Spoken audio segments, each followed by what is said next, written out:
I'm very excited to introduce Manal Al-Sharif. In 2001, Manal, a women's rights activist from Saudi Arabia, was imprisoned in the kingdom for driving.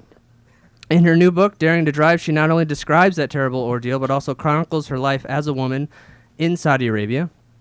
Manal's story is nothing short of extraordinary, having persevered in the face of such adversity. And I say that not only as someone who has already read the book, but I actually also grew up in Dhahran, Saudi Arabia, albeit under very different circumstances. Manal's book is already garnering widespread acclaim. The Washington Post wrote, Daring to Drive is brave, extraordinary, heartbreakingly personal story of one woman's battle for equal rights. Kirkus Reviews described it as an intimate and powerful book from what is hopefully only the first of many Saudi voices to speak out. I told you it was extraordinary. So without further ado, please help me in welcoming Manal Al-Sharif to Politics and Prose.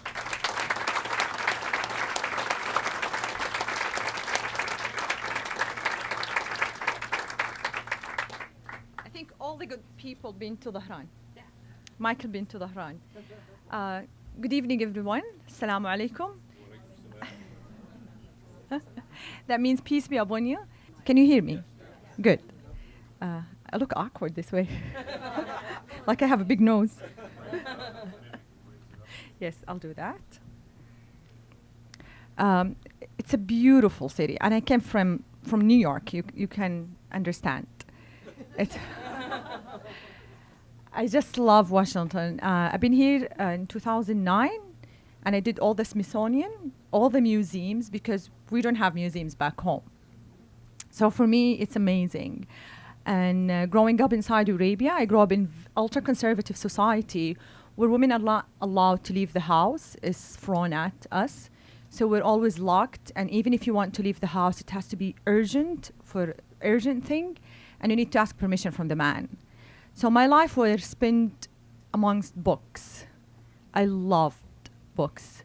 And it was like living other lives reading these books.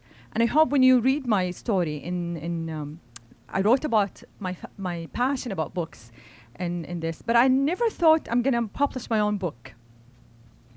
I've always wanted to write my story. I've always wanted people to know my story, but I never knew why would anyone read my insignificant life. It was 2011 when I was sent to jail for starting a movement. I've been always an activist, and I didn't know I was an activist. I've been always speaking against wrongdoing, standing up for the things I believe in, and I knew I was an activist when I was sent to jail. So I call, there's an Arab here. So I call myself the accidental activist. And when people come to me and call me an activist, I always say, when we call people who speak up activists, we single them out. It should be the norm that everyone, when you see something wrong, you speak against it. It should not be the exception. We should be all activists. Thank you really for being here today. I'm so overwhelmed. I know you're all book lovers, and you know how much beautiful when you read your favorite book or an interesting book, because I don't finish the boring books. I hope my book, I've heard so much that it's a page turner. It was written with tears. The recording. It took me 6 years, this book, to write. Not because it was difficult. I know my life. The secret is to have a good agent and a good collaborator. I had 4 bad collaborators. And then I gave up. I rented a beach house. I was pregnant, 9 months pregnant, and I'm 6 months pregnant. And I sat down for I've always written. I always wrote stories, blogged, but in Arabic, my diary. And I sat and I wrote it in Arabic, and I translated it to English. That's when my 5th beautiful, amazing collaborator, I don't know if Lyric is here. Lyric? Oh my God, she's here! This amazing, amazing collaborator shows up in my life. I didn't believe in you, Lyric. I'm so sorry for that. Because I lost hope with 4 terrible collaborators. And my Izzy is here. Hi. She's from Saudi. She's one of my best friends. Thank you for being here. Thank you. And it turned out that the book happened. Finally, after 6 years, it's here. And yesterday was the release day.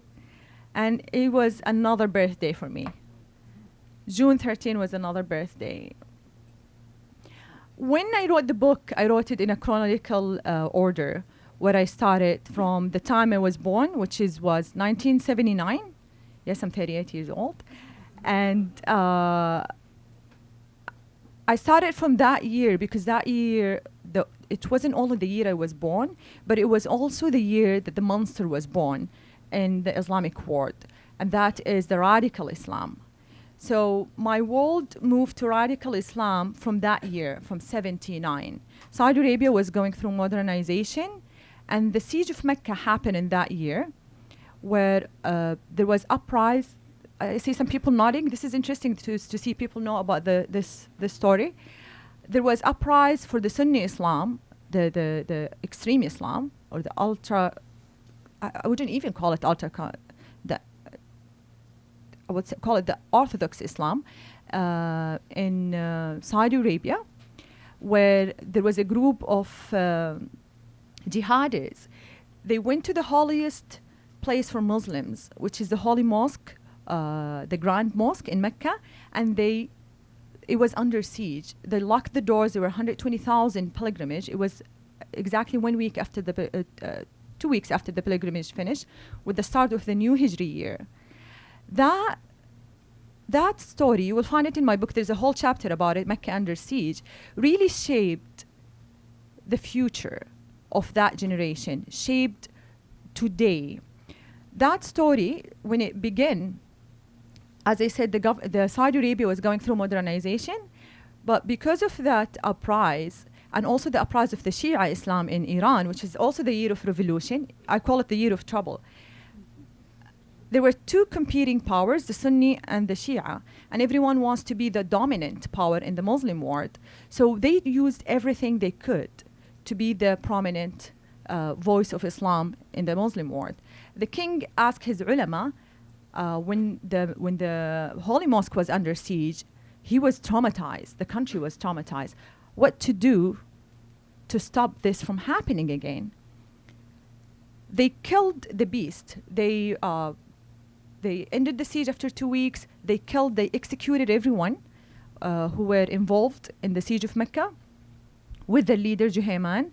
But the king, because he was traumatized, he asked his advisors and ulama what to do to stop this from happening again. Guess what was the answer? To listen to their demands, so you don't face another uprising.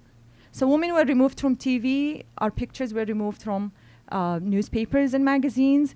I don't know, Izzy, I don't think you passed by this. We used to receive these magazines, and they have this black marker. They go through all the faces of the women. I've seen that. Oh, you've seen that? Oh my God, who has the time to do that? He must be very bored. So they also cracked down on the employment of women.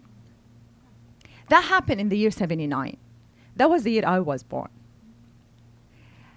And that year I was born, the generation who came in the 80s, who grew up in the 80s and the 90s, we were faced with a very, I would say, hardcore preaching for the ultra-conservative Islam with the Wahhabi Salafi interpretation of the Islamic text. This is what we found out years later after radicalizing the youth, or my generation, and I was one of them.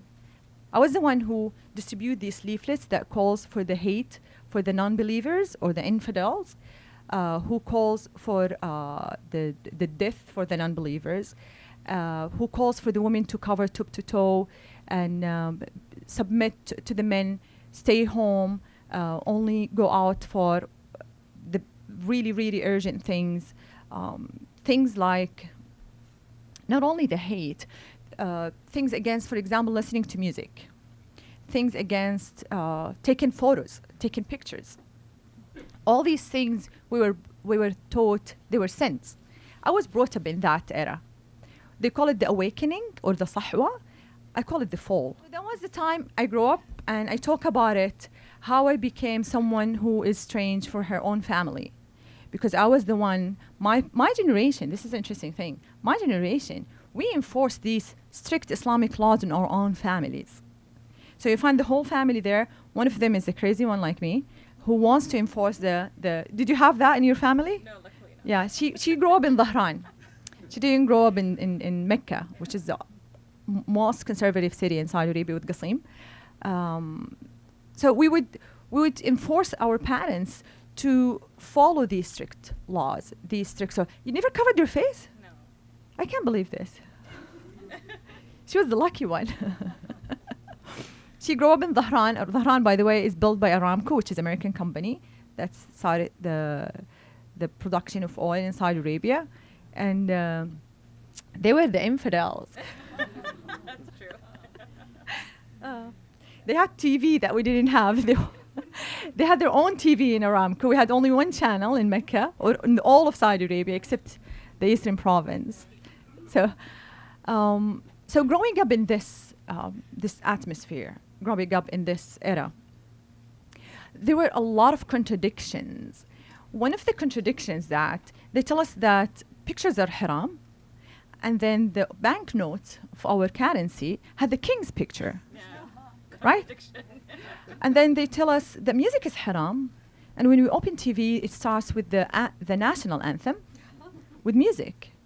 They say that cannot talk to men, you cannot even mix with men. And we see the king, he's Margaret Thatcher, he go and he's shaking her hand. So the contradictions were really high for us. We didn't understand. Good, I'm seeing there are kids here, so there are things I'm not going to talk about. The contradiction started by comparing the things they preach in schools. We had 60% of our schooling. 60% of what we used to study was going to only religious subjects. So there was heavy preaching even in the school. Even if you don't have, even if you're not studying it, if you go to the mosque, if you go to the mall, we didn't have malls at that time. If you go to the souk, which is like a mall today, open a mall, if you go to anywhere, you will find free leaflets and free cassettes giving away to you that preach this. I remember my aunt once said, at that time, she said, I'm very thankful for my children. They're teaching me the true Islam. My own aunt. She says this, that her children is teaching her the true Islam. I move away from that, and you will read in my book how education, the internet, really changed the way I look to life, and it did change the way the youth in my country, or my generation, look at life. Because we had only, I wouldn't call it a window, I would call it a hole that all the information come from. And the internet and the education and getting books, because it's heavily censored, the books in Saudi Arabia. Certain books cannot enter Saudi Arabia. We couldn't watch, we didn't have satellite dish at that time. When the satellite dish was invented, Saudi Arabia banned it. The ban, by the way, until this day, the ban is valid. They didn't cancel that ban. So we don't watch the infidels, we don't corrupt our beliefs. We watch only غصب واحد, which we call it, غصب واحد, the Arab understands, means enforced one. So we had one channel, we call it غصب, يعني enforced, صح? Yeah. Yes, I'm just checking my language. We had one channel to watch, one channel. Suddenly with the internet, we had access to this. We had a window that we get more information, the other side of the story, about Islam, about other cultures. That was huge for us, and that really started creating the change. My story, I don't think it's a personal thing. It's a story of many shared. I joined Aramco with Michael, spent 10 years of his beautiful childhood there.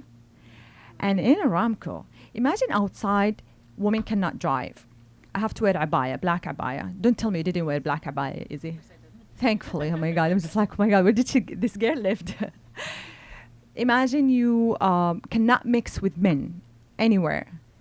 In the malls, in the cafes, in the restaurants, in the banks, in the government offices, you name it. We enter from the back doors of every place we go. Whether the bank, whether a government office, whether any place. Women had tiny, tiny place at the back. We were banned from public events. For example, this public event, I was banned from it. I couldn't go, women were not allowed in public libraries.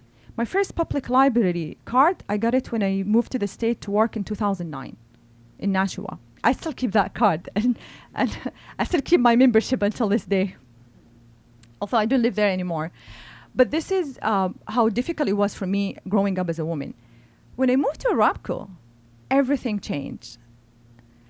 Everything is different. Aramco is a company that started in 1933 by Texaco. They were looking for oil in Saudi Arabia, so they signed a concession agreement with King Abdulaziz, who's the founder of Saudi Arabia. And they had to build their own community, gated community. In the 80s, the Saudis bought it and it became Saudi company, but they kept the culture behind these gates. It's one of, actually it is the biggest gated city in the whole world, is Dhahran. It's around 15,000 more. I don't have the numbers. Around 15,000 families or 15,000 people, residents. Units, maybe. It's pretty big. It's really big. We have our own hospital, golf course, theaters. Yes, cinema. Cinemas are banned in Saudi Arabia. In Aramco, is not banned. Women can drive. Women don't have to wear abaya. Women ride bikes, can go to swimming pools. There is drinking too, by the way. Yes, inside the camp, inside Aramco camp. And it was a military base camp. This is why they kept the name camp. I was talking to Michael about the commissary. And a commissary, you know, if anyone is in the army, is a place where they get the food. So we still call the supermarket in Aramco the commissary. They kept the name. So when I worked in Aramco, that wasn't in Saudi Arabia. I remember when we passed through the gate, we entered Saudi Aramco, and I saw a woman driving a car next to me and another woman on her bike. I was asking the driver, are we in Saudi Arabia? Did we leave the country? I swear to God. And he said, yes, you're still in Saudi. And I was mesmerized. And that really, the contradiction here, it's not anymore a picture on a banknote. It's something I can see in front of me. That when the questioning started in my life. I'm jumping between chapters. There are chapters I didn't talk about. But there's this chapter where you will start the book with, that was my arrest. So in 2011, this ultra-conservative Muslim became an accidental activist. In 2011, it was the Arab Spring. Everyone remembers the Arab Spring. And they use social media in very innovative ways. They use social media. People here use it to get to know each other, get to connect with old friends. The Arabs used it to start revolutions and push for social change. That was very inspiring to me and a lot of people. The idea was simple. To use the prominent social media in your country, call a day of action, and people and tell them what to do on that day of action, and people go out in the street or have hunger strike or have stand for whatever they believe. My problem that time, I just came from the US. I got my driver license at the age of 30. And I had a car that I was paying its installment for 4 years. I can only drive it in the gated community. Once I reach the gate, I have to park it, hire a man, pay him daily, or I have to take a car outside. And it's a Cadillac, by the way. Like, I paid a lot of money for that Cadillac. One day it was 9 p.m. I left my clinic in the city, and I couldn't find a car going back home. I called. We have a huge list of taxi drivers and private drivers that we exchange, you know, like drug dealers, you exchange. Sorry for the kids. We exchange the driver numbers, like we put them in the speed dial. I called every drug dealer, every driver I know. Every driver I know. I called my brother, I called my friends, you know, when you don't even find the drivers, you call the male colleagues, because I worked in Aramco where women can work with men, only company at that time. And no one picked up. And it was 9 p.m. I'm the one who, I uncovered my face. You will reach that part in my life when I uncovered my face. I stopped wearing the niqab. And no one showed up. So I had to walk from my clinic to the nearest mall, which is the Rashid Mall, to find a taxi.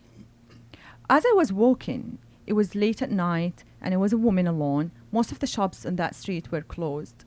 The cars harassed me. One of them even followed me. And I got so scared and so mad. There was a construction area where I found a rock and I had to throw it in this guy while I was shaking because I felt like I'm going to get kidnapped. I was 32 years old. The car, he ran away. But that moment, I broke in tears. I was so mad that my car is there.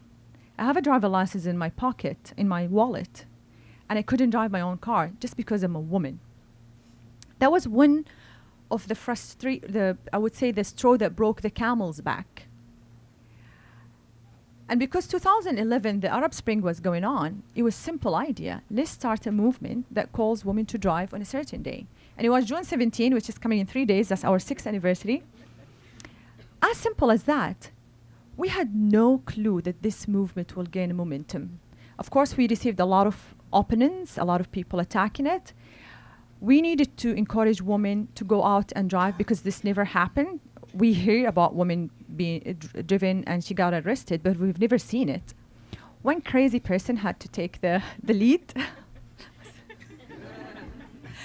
And I told one of my friends, how about we drive in the city, we take a video and post it on YouTube. Why YouTube? Again, use the social media that's most prominent in your country. YouTube is the most used. We are #1 nation in the world when it comes to YouTube video views per capita. More than you, US, more than Brazil. 90 million views per day, Saudi Arabia. And I got the statistics from YouTube themselves because I spoke to them last year. I'm like, I thought it's a hoax. I'm getting it from YouTube themselves. When I posted it, it was trending, that video. It got 700,000 views in one day. It was brought up when I was sent to jail after war. They had to bring it down, but it was like popping up everywhere like mushroom. They took the video. The second time, when I drove, it was trending in Saudi Arabia. I received a lot of threats for this YouTube video. One threat I received, it was a phone call, and he said, you opened your grave. You opened the door to hell, he said. You opened fitna. Translate? She's my translator. Fitna is like riot. It's like disorder. That's fitna. I was really scared, and I was thinking what will happen to the women who will drive on June 17. And I needed to know what the authority think. Because when I drove, no one stopped me in the street. Men looked at me with like, they're not believing. They're disbelieving there's a woman driving. I was like, oh my God, this is not happening. But no one stopped me. I needed to know what the authority thinks. So I drove again with my brother this time in his car. I was smart. See, my car, I kept it in the cab. When I wanted to get arrested, I used my brother's car. So he came with me. I drove and I asked him to pass by a police car, a traffic police car. He was very supportive, by the way. And I passed by a police car to be stopped, and he called the Azira. It was a Hyundai Azira, and we stopped. And the guy was smiling to me. He comes to me, and it was my brother next to me, and he's like, "Do you know that women can't drive in Saudi?" I'm like, "But the law, and it's true, the law doesn't specify the gender of the driver." And he just smiled and like, "Give me a driver license." "No, you don't have a driver license. You cannot drive without a driver license." "I do have a driver license," and I show my American driver license. And the guy says, "But you have to have a Saudi driver license." I'm like, "Great, because I have the application. We can go and get the driver's license." I was prepared because I was prepared for that moment. Some nice citizen called the religious police, and anyone who doesn't know, Saudi Arabia is one of the last countries in the world where it has religious police or moral police that monitors your behavior, the dress code, the closing the shops at the prayer time. They call them. Now the moral police, driving a car became a moral issue. They took me to the traffic police. I was interrogated. I was released. 2 a.m. in the morning, they came back to my house in Aramco, which police cannot enter. Secret police, they were sent 2 a.m. They arrested me. I was interrogated and I was sent to jail. And I remember when the woman, she had my papers on the table. I remember when she was getting the keys, I looked at the paper. When I was sent to jail, no one told me why. I looked at the paper and it says, driving while female.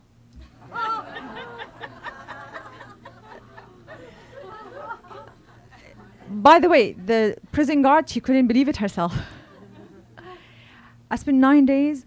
My story became international news, and I'm thankful for the international rally. That really led to my release from jail. Izzy is part of the whole story. She booked Dad a ticket to fly him all the way from Jeddah. Thank you, Izzy. To Saudi, to where I was in prison. And then she booked him back to go and meet the king himself and ask for a pardon for his daughter that drove a car. Yes. The story goes on. The struggle goes on. We did not stop campaigning.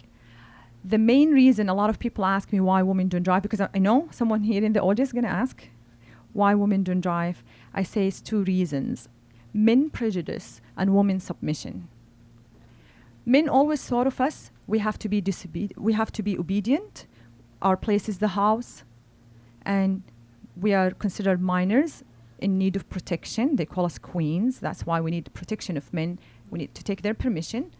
And we call it the country of one king and millions of queens. The only country in the world with.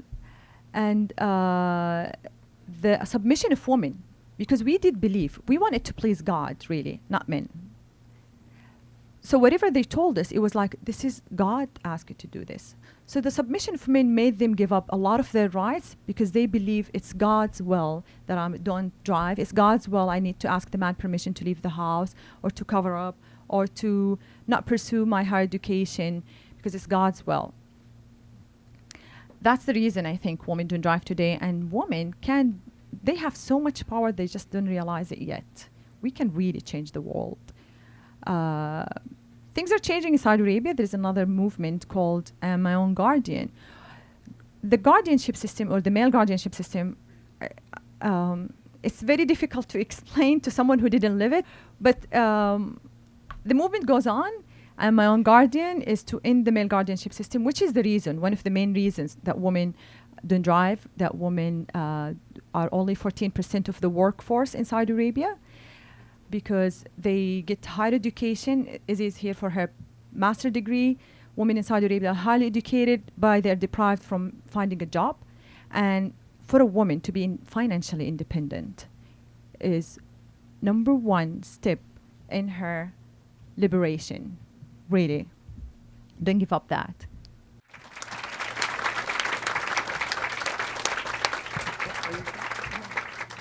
It's, I guess, the age-old question, but hard for us to understand. And I've lived in 3 Muslim countries, though not Saudi Arabia. I judge it's very difficult for us heretics to get into Saudi. Infidels. You're right, infidels. Sorry. But Mohammed's first wife was independent. She hired him, as I recall. She proposed to him. Oh, even proposed. Yes. Where did all of this come from, and why is it that whenever something goes wrong, they take it out on the women, even though the men usually cause it? Okay. Men issues is really a global issue. It's not Saudi Arabia issue. It's not third world issue. It is a global issue. There is a war that's declared on women. And women through history been always the one who pay the highest price, women and minorities. In Saudi Arabia, I think when Islam was used to gain political power, so it moved the interpretation of Islamic texts, it was moved away from its original meaning.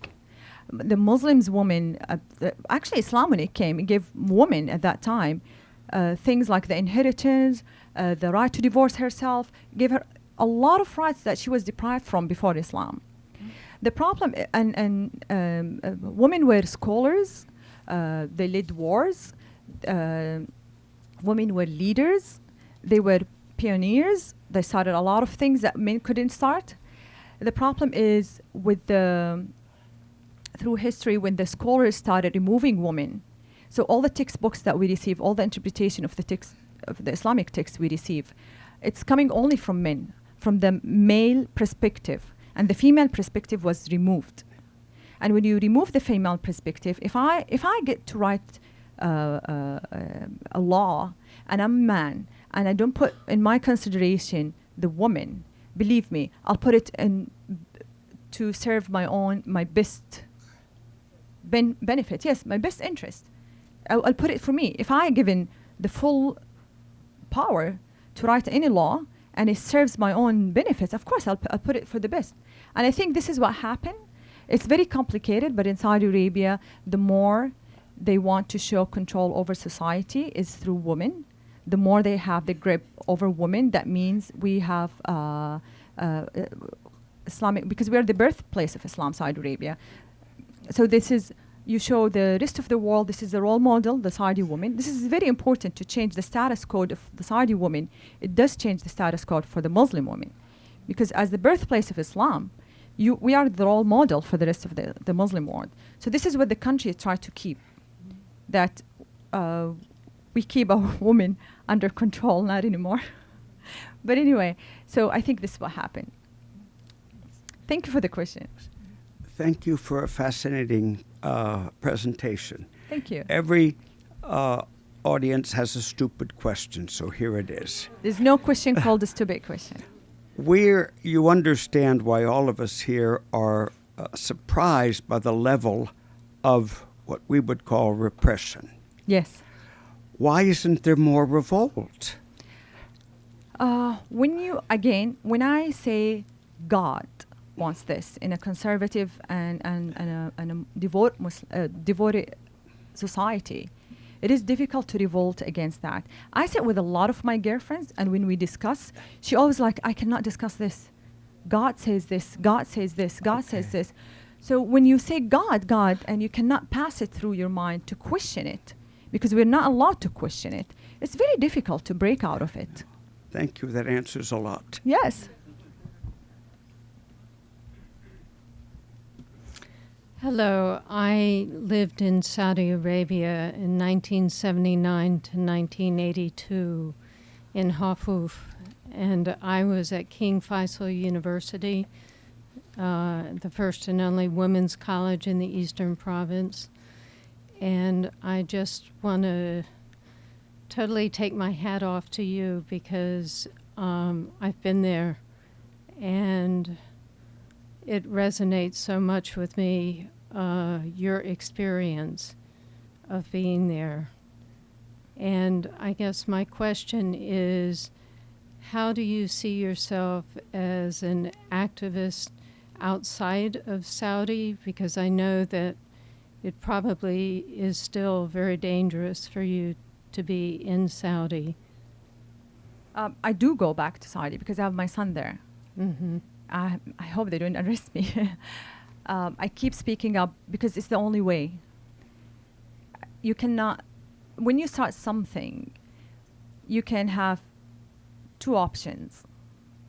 Either to give up when nothing happens, or to continue and hope that will be change happening, even if it's not in my lifetime, for the next generation. And I always use Susan B. Anthony. She's one of my role models. I always use her example. When I saw the girls go on the election day and they said, I voted today, and I knew that Susan B. Anthony, she fought for the right to vote, but she never got it. But the woman after her got it. That, for me, the second option. So I could get arrested when I go back home, but I think I would choose the second option, to continue. Speaking up. Someone needs to challenge the system. If we're all afraid to speak up, if we're all afraid to challenge the system, nothing will change. That answers your question too. Why things didn't change until now. I'd like to say that you are a very courageous woman, and I'm very Thank you. honored to be here tonight. Thank you so much. Thank you. Thank you. Could you comment on how Christians are treated in Saudi? Christians, I had Christian friends working in Aramco. You're not allowed to build a church in Saudi Arabia, all of Saudi Arabia, although the Islamic text says only Mecca and Medina. It didn't specify all of the Arabian Peninsula. They cannot show any signs of their faith. That's Christian or non-Christian. If you're Hindu, if you're Jew, if you're actually Jews are not even allowed in Saudi Arabia. If you're Hindu, Saudi Arabia, if you're a Christian, you cannot even show the sign, or Buddhist, you cannot even show the sign of your religion. Unfortunately, this is one of the things we try to still tackle in Saudi Arabia, which is the freedom of expression and freedom of belief. And it's very difficult situation when it comes to non-Muslims when they move to Saudi Arabia to work and they cannot practice their beliefs. But they're not insulted because we as Muslims, we respect Jesus and we believe in Jesus and we respect the Bible. It's just the Bible is not allowed to enter Saudi Arabia. You cannot have your Bible with you when you go there. Even in Aramco, you can't have any. No, actually you can smuggle it. So Aramco you have you can smuggle these things. Thank you. Thank you. But you could get fined and arrested for if they find it with you. How you say you were very conservative as a young person. How did you get the job at Aramco? How did you dare to go? How did your family let you? I kept the the sense of mystery. I kept it for the book. Oh, sorry. You will find out when you read the book. What about female circumcision? Is that still practiced in Saudi? I don't know if I can say I'm proud or I'm not proud. I'm the first woman in my country that speaks against it in this book. Because there's a denial. Female genital mutilation is usually a practice that is done in secrecy, and the victims are ashamed and embarrassed to speak up that they have gone under the knife. And in Saudi Arabia, my family, Al-Sharif family, they practice it in their daughters. But when you go and ask the girls, they deny. That's a problem. The other thing, there are certain cities and enclaves in Saudi Arabia where they still practice it. Even in the south, like a city like Jizan, they do it twice. They circumcise the girl when she's born, and they circumcise her a few years later. The problem is the government doesn't recognize that this exists because they need to criminalize it and they need to punish who circumcise their daughters. I hope this book will open the door for more people to come up and speak against it, because this never happened in my country. They think it's a North African issue. We have nothing. There are 200 million girls being circumcised in this world. That's the size of Brazil, the largest country in South America. There is one woman every hour reported circumcised in UK. Not in Somalia, not in Egypt, in the UK. So it is a international problem. The problem is being in denial and shutting up the people who try to stop this and fight it. Is it part of Sharia law? Is it? No, has nothing to do with Sharia law. It's an African practice. In Egypt, you find the Christian and the Muslims, both of them practice it. Yes. Hi. Well, first, I just want to thank you so much for your bravery and Thank for you. serving as a role model to girls and women Oh, around the thank you. world. Wow. And like everyone else, I'm so honored to be here. Well, my question is, what would you say to people who push back on the notion that global women's issues are deeply related to local women's issues? And how do you convey to others that no woman is empowered unless we're all empowered? Amazing question. She must have spent half an hour writing it for me because it's even beautifully written. You mean the global issue for women's rights and the local issue and their correlation, or their really? I always say women's right anywhere in the world is women's rights everywhere in the world. You fight here in the US for the right to vote, or for the right for equal pay, or for the right for paid maternity leave. Other women get inspired when you get that right. Other women learn from you. Other women go and fight for the same right. It is a global issue, and it's not disconnected. It is connected all around the world. The second part of the question, it was so complicated. It's so sophisticated, I would Well, say. less eloquently put, I guess I'm just trying to say I know people will push back on, or people can say that this is an issue that is someone else's issue and it's Yes. not ours. We have Yes. issues here, and let's prioritize those. But clearly, they're not mutually exclusive. So I just, what would you say to people like that, just so we all have the right language to? I think it's fine because priorities are different. For example, girls come to me and say, why the right to drive? I say, because you don't understand. It is priority for me because it's emancipate women. It gives them independence and liberty. They have to experience that to end the guardianship system. Priority is different. And I totally understand when some people say, this is not my cup of tea. Totally okay.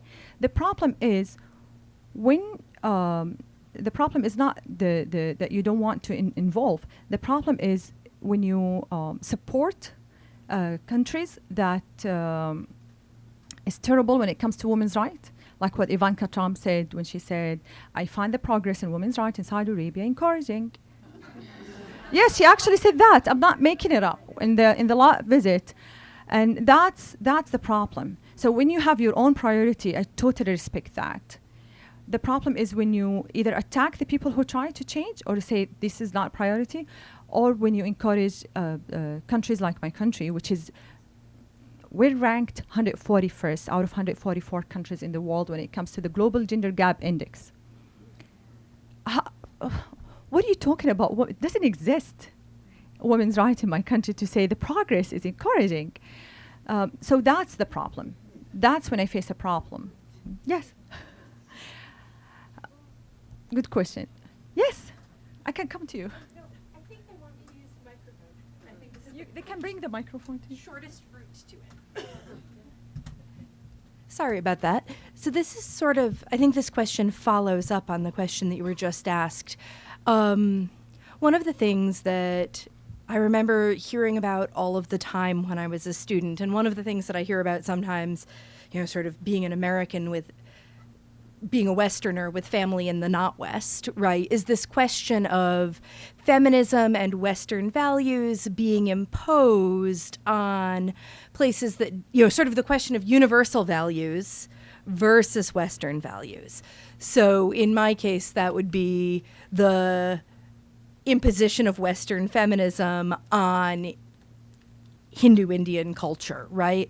Or something like that. And so what I'm wondering is, how does that conversation, or does that conversation play out in conversations, in activist conversations in places like Saudi? Where do, when you say women's rights everywhere are women's rights, is that, do you get the accusation of that being westernized?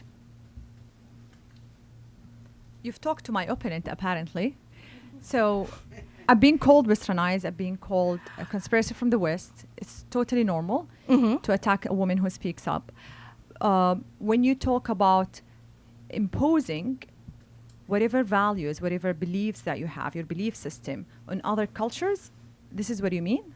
Yeah, and really, I mean, not to sound like your opponent, what I'm trying to get your help with or advice on is how to respond to that critique, right? Yes. I don't so much want to level it as Yes. to say, what do you say to people when they say that, and how does it work? How well does it work? It depends what it comes from, because when it comes from people who has no, they just want to attack, I just totally ignore. Because for them, when I call for freedom, and I explain to them my freedom is to live with dignity, they say, no, your freedom is to wear bikini.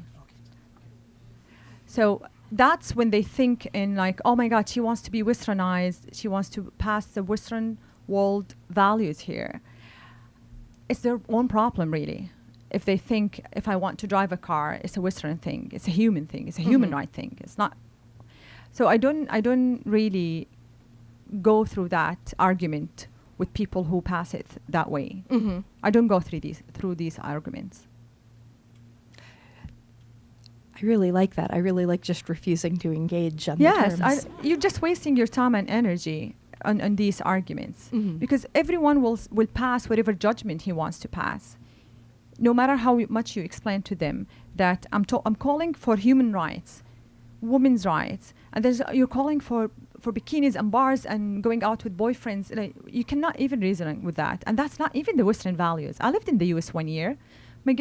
They're more conservative than us. They're very conservative when it comes family values. They don't even, I've never heard vulgar language or cursing or swearing like I watch in Hollywood and in the TV. When I lived in New Hampshire, people were really conservative. People were really, I would say, not conservative in the religious way.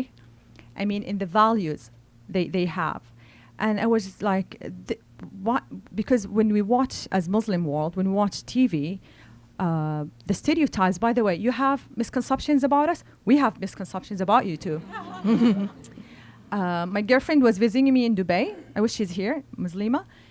She's from Chicago. And she watched, what's the name of he's a black guy doing, impersonating a very fat woman. What's her name? Mattia? I can't even remember her name. I took her to the cinema. It was in Dubai, not in Saudi. We still don't have cinemas. And she looked at it. She said, "This is the type of movies you watch about us?" I said, "This is the type of movies you create." So we had also the misconception about what is the Western values. And it's sad that we don't even understand what's the Western values, like freedom of speech, freedom of belief, don't pass your judgment. I've never felt myself, but when I moved to the US, for the first time in my life, I was myself. I didn't have to live two lives to please the person in front of me.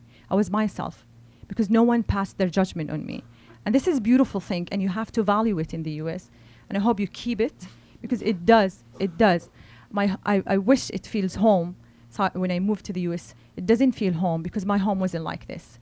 I want it to be, it feels like my dream home when I moved here. So I think there is also misconception about Western values. This is why they use it as an accusation for feminism and activists. Thank you. You're welcome. Just really quick, so we have time for the book signing. I'll call this the last two questions. I have a question which is not very well structured, so you will forget. You can ask forgive me. When we talk about the equality between men and women, there's something which is always forgotten, in my view. It is the fact that women have fathers. And fathers, want the best for their daughters. You will find, I will be the fiercest fighter for the rights of my daughter. I want her to have absolutely the same rights, as any boy. And I will fight for this. And I would imagine it should be the same in Saudi Arabia. So where are the men in Saudi Arabia? Where are the fathers? What's wrong with them? But by the way, more and more men are supporting, more and more men are joining. My brother was totally against my divorce, for example. When I wanted to drive, which car I drove? And by the way, it was confiscated from him for a month. But men does now supporting. Large group, my group, when we do campaigning, a lot of men, Saudi men, are joining it. More and more. I think we women also take part of the blame because when we fight for our rights, we don't think really of how important the men role, and we don't prepare them. So you find men, the women in my country, more independent, more independent. They want to take decisions by themselves, and the men are not prepared for that because he thinks, I want someone like my mom. I saw my mom; she's obedient for my dad. I want my wife to be the same. So they're not prepared. The mothers also have to prepare. You remember the right to vote? The last man in that, when they voted for the woman right to vote in the US? Anyone remember how it happened? It was tie, and there was one guy, he would decide yes or no, women will vote or not. His mom wrote to him. And he voted yes because of his mom, not because of him. That's the role of women when it comes to men. They prepare men, really. This is why we are also important to make men be more involved with us instead of looking at them as their enemies. They're our partners. Because believe me, men in Saudi Arabia suffer. Imagine one man with one salary. He's the one responsible for the whole household. His widowed mom, his sisters who are not married, his wife and daughters. They're sick of that too. They want to change the system too now. Hi. Hi. Thank you. I have totally different question. I was wondering how was Islam practiced before Saudi regime? Did you have the same rules before that? Before Saudi regime? We didn't have Saudi Arabia. We had tribes in Right. the Arabian Peninsula. The Hijaz, my family ruled the Hijaz, and it was open. It was so I remember reading the history books. We had all the sects of Islam, and they are taught in the holy mosque. So you find the Sufi, you find the Maliki, you find the Ismaili, the Shafi'i, all the sects being taught there in harmony, and they're living in harmony. There have been, of course, before Saudi Arabia, there have been a lot of the caliphate, the khilafah, like the Ottomans. They had to impose their version of Islam. It's always what the country or who's in power. Based on who's in power, the type of Islam that's been imposed. That's the problem.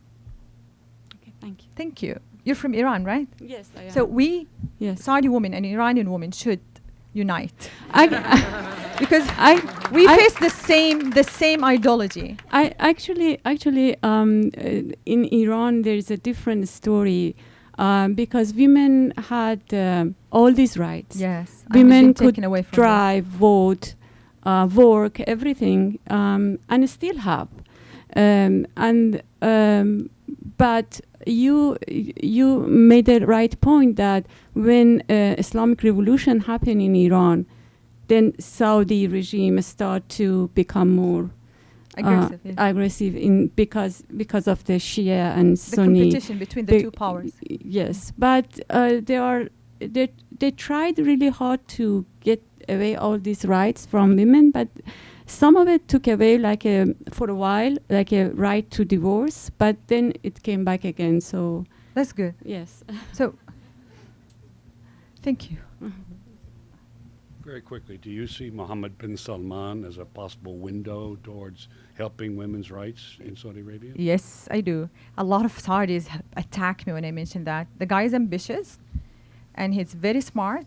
A lot of people are skeptical, but I believe we need a young leader who believes in change, and also the economical hardship that Saudi Arabia going through. They cannot keep women out of the workforce and survive. They will go bankrupt in no time with the oil prices today, and with the war in Yemen. So I believe that this man could create change in Saudi Arabia. Yeah. The war of Yemen is making the country go bankrupt in Saudi Arabia. This is why they're putting Aramco for to be public next year. But he gets his pros and cons, but at least someone is taking an action now. At least someone is really believing in change and finally mentioning that women should be fully our untapped potential power for the economy. Always follow the money. Change is created when there is economy involved. When the World War II happened and women had to go to the factories and work, and when men came back, women said, I'm not staying home. I'm keeping my job. Follow the money. The economy, yes, you need the woman. And this will happen, the Industrial Revolution, and this country became a power when the women were involved in the workforce. They need it. How about one more round of applause for Manal?